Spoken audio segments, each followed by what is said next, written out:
नमस्कार, city news Bareilly में आप सभी का स्वागत है। मैं सलोनी कश्यप। आइए नजर डालते हैं आज की कुछ खास खबरों पर। हमारे देश को पता नहीं दिन पर दिन क्या होता जा रहा है। इस कलयुग की दुनिया में आपने ऐसे केस तो बहुत सुने होंगे जिसमें बेटे ने अपने बाप को मारा हो, लेकिन इस कलयुग में ये हमारे सामने ऐसा पहला मामला आया है जिस पिता ने अपने छोटे बेटे के साथ मिलकर जमीन और पैसे की लालच में अपने बड़े बेटे को गोली मारकर हत्या कर दी। यूपी के बरेली में प्रॉपर्टी के विवाद के चलते रिटायर्ड पुलिसकर्मी ने अपने 2 बेटों के साथ मिलकर बड़े बेटे की गोली मारकर हत्या कर दी और सबको कब्रिस्तान में दफना दिया। वहीं 6 महीने के बाद हत्या की वारदात का खुलासा होने के बाद पुलिस ने बताया कि पुत्र को गिरफ्तार कर लिया गया है और उसके साथ ही उन 2 पुत्रों को भी गिरफ्तार कर लिया गया है जो इस वारदात में शामिल थे। वहीं 6 महीने के बाद हत्या की वारदात का खुलासा होने के बाद पुलिस ने पुत्र को गिरफ्तार कर लिया है। ये तस्वीरें हैं अख्तर खां की जो इस दुनिया में नहीं रहे। अख्तर खां की पत्नी हिना खान ने बताया कि उसके ससुर और देवर दुकान और पैसों को लेकर उनसे झगड़ते रहते थे।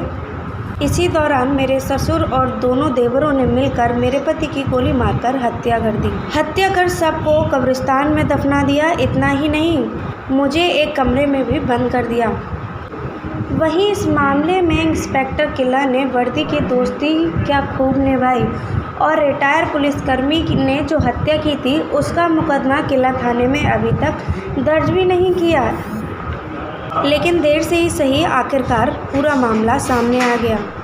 वहीं ये पूरी घटना हिना खान ने किला थाना जाकर बताई, लेकिन वहां उसकी कोई सुनवाई नहीं हुई। वहीं जब नए एसएसपी रोहित सचवाण आए तो हिना ने शिकायत की, मजिस्ट्रेट के आदेश पर 6 महीने के बाद मजिस्ट्रेट के आदेश पर 6 महीने बाद सबको कब्र से निकालकर पोस्टमार्टम के लिए भेजा तो वहाँ यह पुष्टि हुई गोली मारकर हत्या की गई थी। वहीं ससुर अंसार खां और देवर अमीर को गिरफ्तार कर लिया गया है, जबकि अभी तक एक आरोपी फरार है। मेरी शादी 25 अप्रैल 2016 को हुई थी। उसके बाद से ही मतलब ससुराल वालों का व्यवहार मेरे प्रति अच्छा नहीं था। लड़ाई झगड़े और तानाकशी ससुराल वाले करते रहे मुझसे, और शादी के बाद मुझे मायके भी नहीं इन लोगों ने आने दिया। 3.5 साल में अपने घर नहीं आई। बहुत परेशान करते थे। उस दिन भी मतलब मेरे ससुर और मेरे शौहर के बीच दुकान के पैसों को लेके झगड़ा हो रहा था। आए दिन कलेश होता था। दुकान के मेरे शौहर की रेडीमेड की दुकान थी कपड़े की, उसी चीज़ को लेके हमेशा मतलब घर में कलेश होता था, झगड़ा होता था। उस दिन भी 11 अप्रैल 2020 को भी यही बात हो रही थी। मेरे शौहर और ससुर और देवरों के बीच ना पैसों को और दुकान को लेके झगड़ा चल रहा था। मैं किचन में खाना बनाने चली गई, फिर मैंने एकदम फायर की आवाज़ सुनी, तब मैं किचन से दौड़ के कमरे की तरफ गई। कमरे में देखा तो मेरे शौहर मतलब खून से लथपथ तख्त पे पड़े हुए थे और मेरे ससुर वहीं बंदूक लिए मतलब तख्त के पास खड़े थे और देवर दूसरी साइड तख्त के खड़े हुए थे। सब कमरे में एकदम मौजूद हो गए। मैं ये सब देख के एकदम चीखी और बेसुध हो गई थी। उसके बाद जब मुझे होश आया तो मैंने देखा उनकी डेड बॉडी बाहर हॉल में पलंग पर थी और उन लोगों ने कमरा वो बंद कर दिया था जिस कमरे में गोली लगी हुई थी। और फिर जब मुझे होश आया तो मतलब मैंने कहा ये सब ऐसा, तो उन्होंने मुझे खामोश कर दिया, धमका दिया कि किसी को कुछ बताना नहीं। ये कहना छत से गिर के मौत हो गई, वरना अगर बताओगी तो तुम्हें भी मार देंगे, तुम्हारी बेटी को भी मार देंगे। मेरी एक बेटी है 3 साल की शिफा, वो अभी भी उन्हीं लोगों के पास है। उन्होंने मेरी बेटी भी मुझे अभी तक नहीं दी है। क्या हुआ? उन लोगों ने क्या किया? उसके बाद जी उन्होंने फिर मतलब सुबह सवेरे ही फजर के वक्त उन्हें दफन कर दिया था। उसके बाद मैं 40 दिन तक वहीं रही। उन्होंने मुझे मतलब एक बैठक में कैद करके रखा। जब मैं वहाँ से फिर मतलब मैंने अपने घर वालों से कहा मुझे यहाँ से ले चलो वरना मैं मर जाऊँगी। मतलब फिर रिश्तेदार जो 40 में आए थे उन लोगों के ज़रिए मेरे घर वाले फिर मुझे यहाँ मायके ले आए। फिर मैंने जब अपने इद्दत का समय पूरा कर लिया तब हमने मतलब थाना किला में तहरीर जाके दी थी कि फिर जब वहाँ तहरीर दी तो कोई सुनवाई नहीं हो पाई। उसके थाने वालों ने भगा दिया आपको? हाँ, उन्होंने कहा कि मतलब हमारी रिपोर्ट ही नहीं लिखी। उन्होंने कहा कि हाँ देखा जाएगा और फिर मतलब समझौते के दबाव बना कहते रहे कि समझौता करवा देंगे। लेकिन काफ़ी दिन हम भागते दौड़ते रहे, 15-20 दिन, लेकिन वो लोग आए भी नहीं और ना ही कोई समझौता हो पाया, ना ही हमारी कोई कार्रवाई उन्होंने रिपोर्ट लिखी। फिर हमने एक ADG के यहाँ शिकायत पत्र दिया, एप्लीकेशन दी। फिर उस बेस पे उन्होंने मतलब CO के पास लेटर भेज के फिर CO साहब ने हमारी जांच की। क्या निकल के आया है जांच में सब कुछ? जांच में तो सब क्लियर हो गया कि हाँ गोली लगी थी, रिपोर्ट में भी आ गया, उसी बेस पे मतलब मुकदमा दर्ज हुआ है। आपके जो ससुर हैं वो क्या करते हैं? मेरे ससुर रिटायर्ड पुलिसकर्मी हैं। तो पुलिसकर्मी की वजह से ही इन्होंने मतलब उससे साठगांठ कर ली थी ये से? हाँ सर, मतलब उनके स्टाफ की तो थोड़ी इंसाफ पक्ष करते ही हैं वो, इसीलिए कार्रवाई नहीं हो पाई। इन लोगों ने पैसा भी दिया एसओ को?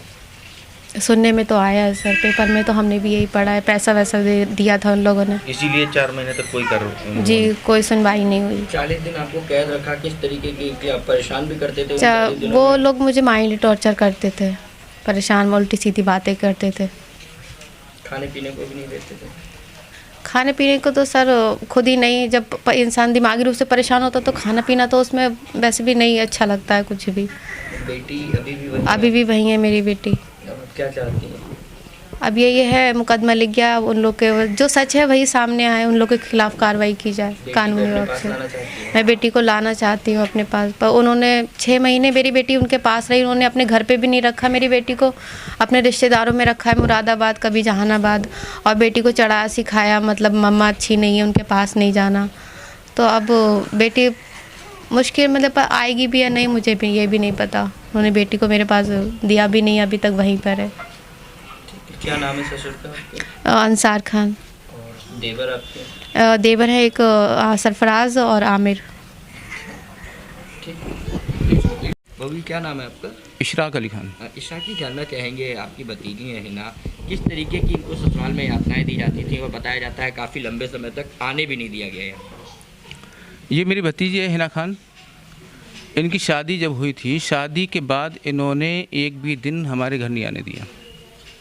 3.5 साल तक अपने घर पे रखा और परेशान भी करते रहे, लेकिन हमारी मम्मी ख़त्म हुई और हमारे भतीजे की शादी भी हुई, एक लड़की की शादी हुई, और फिर इनके मामू की शादी वगैरह में उसमें बिल्कुल नहीं आने दिया इन्होंने।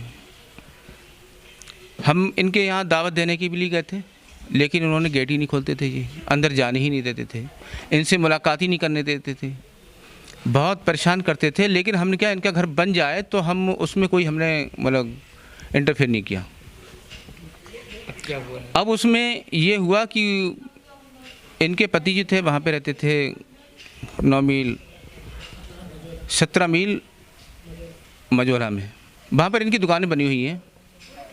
तो इनके पति वहाँ रहते थे, इनकी रेडीमेड की दुकान थी वहाँ से घर पे आते थे। ये चाहते थे कि मेरी बीवी मेरे साथ रहे, फिर भी इसको उन्होंने वहाँ पर नहीं जाने दिया। इस बीच इनका झगड़ा होता था कि मैं साथ में रखूँगा। वहाँ से पैसा लाकर इनको दिया करते थे, अपने वालिद और वालदा को, माँ बाप को पैसे दिया करते थे ये। लेकिन जब पैसा इकट्ठा हो गया उनके पास, तो उन्होंने पैसे वगैरह मांगे।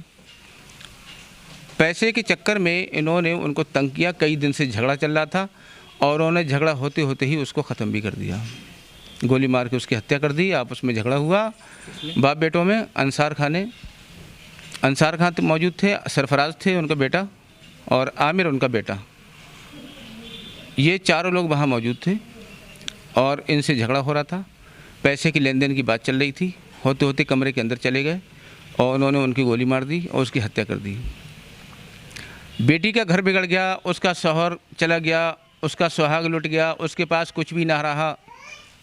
जब ये परेशानी सामने आई तो ये 40 दिन तक वहीं पर रही, इन्होंने किसी से कोई मुंह नहीं खोला।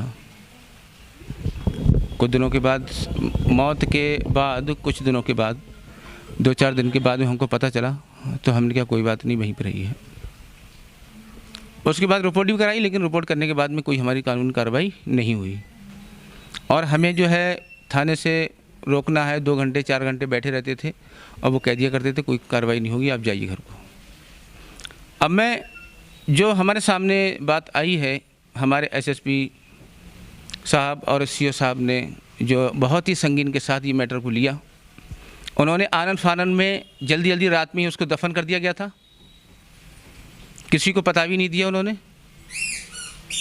जब पता उन्होंने नहीं दिया किसी को भी, तो हम लोग भी परेशान थे कि पता नहीं दिया उन्होंने बिल्कुल भी। अब लड़की का हस्बैंड ख़त्म हो और सबसे पहले खबर किसको होना चाहिए, लड़की के घर वालों को, लेकिन उन्होंने कोई भी खबर नहीं दी। खबर बहुत दूर से हमारे यहाँ आई तो हम लोग गए यहाँ से। मैटर जो है ये 7 बजे के आसपास का है, हमें खबर 9 बजे के आसपास मिली थी ठीक है, तभी हम लोग गए थे, काफ़ी लोग यहाँ से। ठीक है। उसके बाद मैं ये चाहूँगा कि एसएसपी साहब का और सीओ साहब शाद मियाँ खान का बहुत बहुत शुक्रिया गुजार हूँ मैं कि उन्होंने हमें इंसाफ दिलाया और उनकी बॉडी को निकाल कर पोस्टमार्टम कराया, जिसमें उनकी सच्चाई बिल्कुल उजागर हो गई, सामने हो गई। किला में एक महिला के द्वारा प्रार्थना पत्र दिया गया कि उसके पति की हत्या उसके ससुर और देवर के द्वारा अप्रैल माह में की गई और उसका शव जो है वो दफना दिया गया। इसी आधार पर एक प्रारंभिक जांच क्षेत्राधिकारी द्वितीय के द्वारा की गई और उसमें घटना का होना पाया गया। इस आधार पर मजिस्ट्रेट की अनुमति लेकर शव का उत्खनन कराया गया और शव का पोस्टमार्टम भी इसमें कराया गया। पोस्टमार्टम और एक्सरे की रिपोर्ट के आधार पर सर और सीने में छर्रे का लगना पाया गया, जिससे कि जो अप्राकृतिक मौत है इसकी पुष्टि हो रही थी। इसी आधार पर आज धारा 302 के अंतर्गत एक मुकदमा 3 लोगों के ऊपर नामजद किया गया है, जिसमें कि महिला के द्वारा जो पूर्व में आरोप लगाए गए थे उन्हीं आरोपियों पर ये पंजीकृत मुकदमा किया गया है। उसमें से 2 आरोपियों को हिरासत में ले लिया गया है और बाकी विवेचनात्मक कार्रवाई भी इसमें जारी है।